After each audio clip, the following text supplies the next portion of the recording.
Quickly like the soldier. Quickly. Don't joke.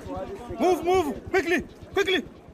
Quickly like the soldier. This footage from earlier this year shows a stunning military upset in the Democratic Republic of Congo. These men are well-trained foreign military contractors hired by the Congolese government.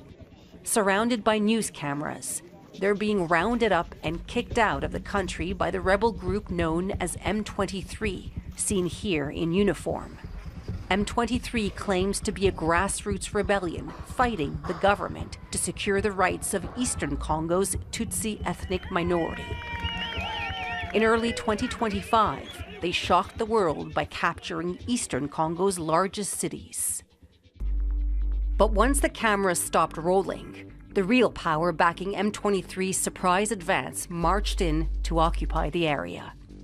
These are troops from the tiny neighboring country of Rwanda, identified by intelligence sources who spoke with NBC News. We uncovered evidence showing that Rwanda has armed, trained, and commanded the M23 movement and committed thousands of its own troops to the fight. Their clandestine war has given them control over a territory with some of the world's richest deposits of rare earth minerals used in cell phones, computer chips, and batteries. It's also killed thousands and displaced millions. Despite accusations from the UN and Western governments, Rwandan President Paul Kagame has carefully and repeatedly denied any role in the conflict. This problem was not created by Rwanda and is not Rwanda's problem. It is Congo's problem. M23 are not Rwandans. Does Rwanda currently have any troops at all in Eastern DRC? I don't know.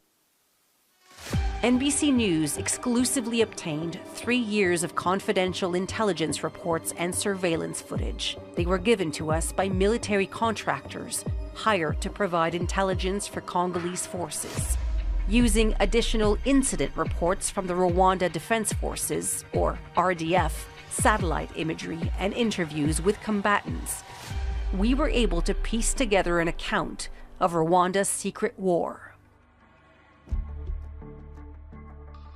For the first time, we can see how Rwanda established field bases on Congolese soil, like this base, nearly 40 miles across the border, which was used to arm, train, and command M23 allies.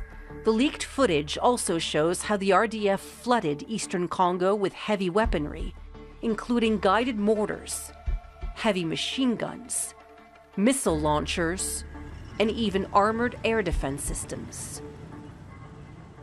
They established a network of trenches and fortified positions for Rwandan soldiers to directly engage in the fighting. The contractors we spoke to estimated that Rwanda's deployment in eastern Congo has grown to more than 5,000 troops. A spokesperson for the Rwandan government declined to respond to our questions, but said Rwanda acts in defense of its borders and has no territorial ambitions in the Democratic Republic of Congo. Along the way, there have been cracks in Rwanda's covert war. In May 2022, Congolese forces claimed to have captured 2 Rwandan soldiers on Congolese soil. Rwanda denied this, claiming the soldiers were kidnapped across the border. But NBC obtained the Rwanda Defense Force's internal report on the incident, confirming these soldiers were captured while taking part in an M23 attack on a Congolese military barracks. The report recommends punishment for their commander, who allowed his soldiers to participate in the attack while wearing Rwandan military patches. To preserve secrecy, Rwanda began to equip M23 and their own troops with the same unidentifiable uniforms and gear, making it nearly impossible to tell them apart. To prevent the capture and identification of Rwandan weapon systems, they shuttled them back and forth across the border to Rwanda every night. The RDF removed the bodies of dead Rwandan soldiers from the battlefield, and when they couldn't, they stripped them of ID and insignia. Despite these measures, the mounting death toll is becoming increasingly difficult to hide. Using satellite imagery, we counted one by one the grave sites in this Rwandan military cemetery. Since 2021, the cemetery has grown by more than 900 graves.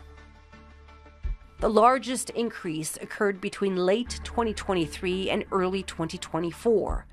During this period, the Congolese military conducted a wave of drone attacks within their own borders. There were so many Rwandan casualties, they nearly lost the war. This strike from January 2024 took out an RDF base and ammunitions depot near the Congolese village of Kiwanja. The attack killed Rwandan officers who were training M23 recruits. A spokesperson for the government declined to answer our questions about Rwandan casualties, but said our reporting on their military cemetery has, quote, no basis in reality. NBC News spoke with a former member of the Rwandan military who lost friends, mentors, and family members in the conflict. Their funerals, he told us, were strictly monitored and controlled. Fearing retaliation from the government, he spoke to NBC on the condition of anonymity. He provided us with documents and corroborating sources to verify his account. To ensure his anonymity, we're reading from a transcript of his interview. I have a family member. He's my cousin. He called me. He said the enemy is very dangerous here. He said we are very afraid. And he was shaking. You know, the voice was shaking. He died on December 31st, 2024. They bring you to the cemetery, they show you the coffin, then they bury, then you go home. After that, they follow up with the families, their conversations, if they're sharing what happened to them. They're supposed to stay silent. For many Rwandans, grief is more powerful than fear. NBC News found and verified 91 examples of Rwandan families who defied authorities by posting funeral notices of relatives who died in eastern Congo. When someone is dead, sometimes you have nothing left to fear. They have nothing to lose. Nearly 4 years of conflict have taken their greatest toll on Congolese civilians. Millions have been forced to flee their homes to escape the fighting, often over and over again. And Rwandan attempts to hide their presence is only making matters worse. A leaked report from January 2024 shows how the RDF and M23 established this small fortified position, then kicked out the entire nearby village to maintain secrecy. Over the course of the war, many of the displaced found shelter in refugee camps around Goma, the region's largest city. But Goma is now occupied by M23 and Rwandan forces, and many are being displaced yet again. Satellite images show thousands of tents and temporary structures in one of these camps being completely dismantled. Western governments have known about Rwanda's involvement and have said so publicly. But still, Rwanda continues to receive international aid, and that includes military funding for its UN peacekeeping missions. Now Rwanda is at the table for US-brokered peace talks, despite never having officially admitted to taking part in the conflict. It will also allow millions of displaced people to return to their homes, to safer communities, with new economic opportunities. The U.S. is promising speedy investment into eastern Congo's supplies of rare earth minerals. It's an attractive offer for President Kagame. Under the proposed deal, Rwanda would profit from this mineral investment and exit the conflict without accountability for its secret war.